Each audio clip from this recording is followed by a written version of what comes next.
In the last video I did on this channel, me and Spiderham played through a massive, endless liminal map known as Claophobia, the fear of being trapped specifically underground, and Spiderham probably went insane by the end of it.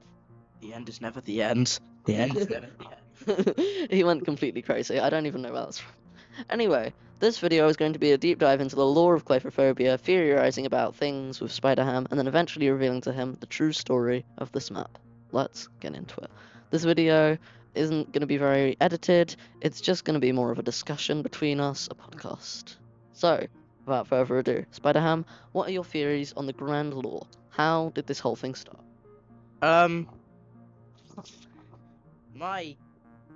Basically, what I've just come to expect by now is basically the whole thing. I'd say was like experiment by this person, Ray Davidson. I'm gonna piece my version of it. You can tell me what the actual thing is. Alright. So the experiment was all by Ray Davidson. He basically made this experiment and must have got like stuck in it or betrayed by someone. I'm assuming something along the lines of that, and had to try and escape this sort of prison place where he has been put for the testing of the actual thing. Eventually, he escapes after having multiple memory tapes and listening to multiple other stuff and just stuff in general. I think the memories were all his as well of when he was originally starting up the whole thing.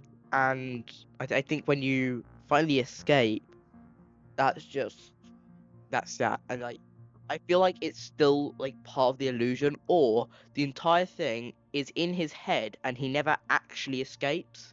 He thought he would eventually escape, but he's like thinking about it. He never actually does it. But that's my theory. Wow, okay, some interesting lore there. You got a few things right. The memory tapes were recorded by Ray Davidson and they were his. And so were the regular audio tapes that you heard. So that tape of like someone being stuck in the caves with water dripping or like talking to the microphone, even the tape of like, the kids playing outside his house at the seaside, all of them were recorded by him. One thing that you didn't get right. Ray Davidson didn't create Claustrophobia. What's that sign? Ray Davidson with the name of the experiment. Well, those signs were in the memory tapes that he made. So that meant that it was just his own name reflecting back in the memory tapes. So here's a little bit of lore for you. I'm gonna like reveal little bits of the timeline, and then you can theorize on like little gaps in between. So we know that the tapes were made by him, recorded by him. Those were his memories, but he didn't make the whole thing. And in the beginning, Project Harrow was a government-funded facility, and the reason they have all this super advanced technology, like tapes recorded on memories, that kind of crazy thing, is because of aliens. Okay. Yeah, so a few years before Project Harrow was founded, a meteorite crashed to Earth somewhere in the Atlantic Ocean and was discovered by the government to have incredibly powerful technology based on memories and manipulation of the brain and the senses.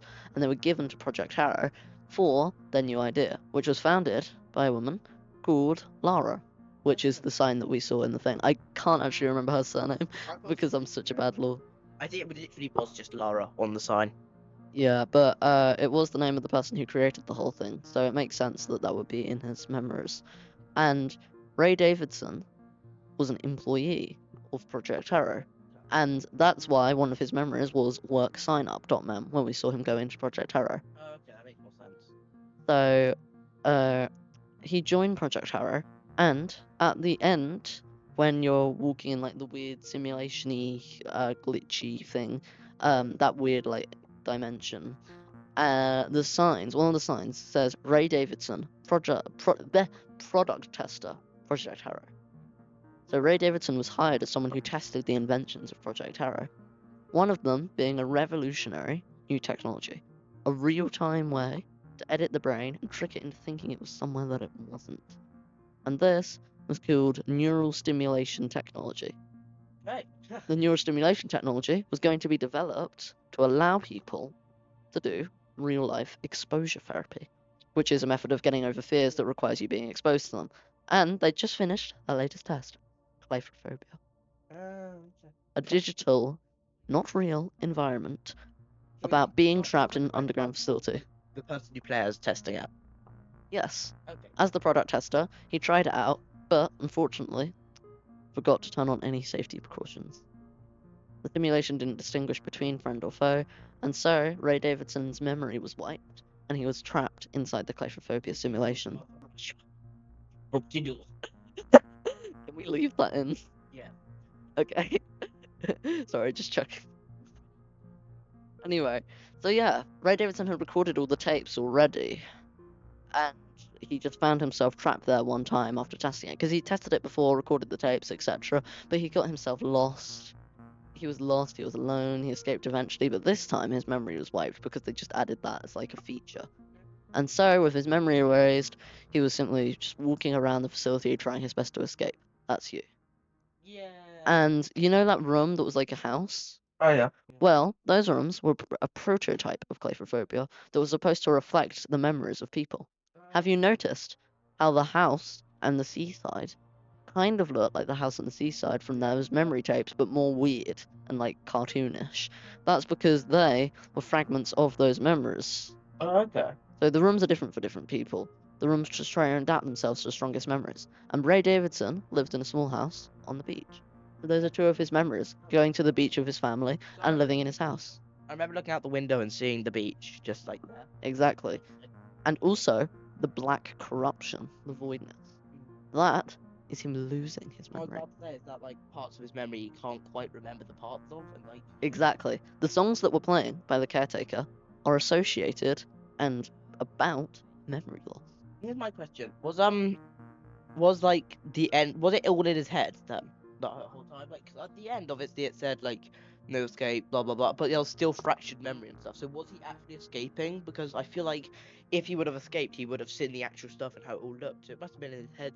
It was in his head. It was still in the simulation. It wasn't, as such, in his mind, but it was in the simulation itself. Like, the simulation didn't know what to put there because he had got to the end of it before it was finished. So it simply defaulted to the next thing it knew, which was just making just a world. That does make sense. The one thing that we don't solve is who was talking to us with those like subtitle action bar things before we were trapped in the thing, because it said like you are incorrect, the surface isn't real, nothing's here, and who wrote those signs. Okay. What do you think? I think it might have been his like sort of the simulation because it has no idea that if there is even anything there, so it's just saying there's nothing there because it thinks that there's nothing there. You would be exactly right. I don't know how you did that, but you just guessed the whole story.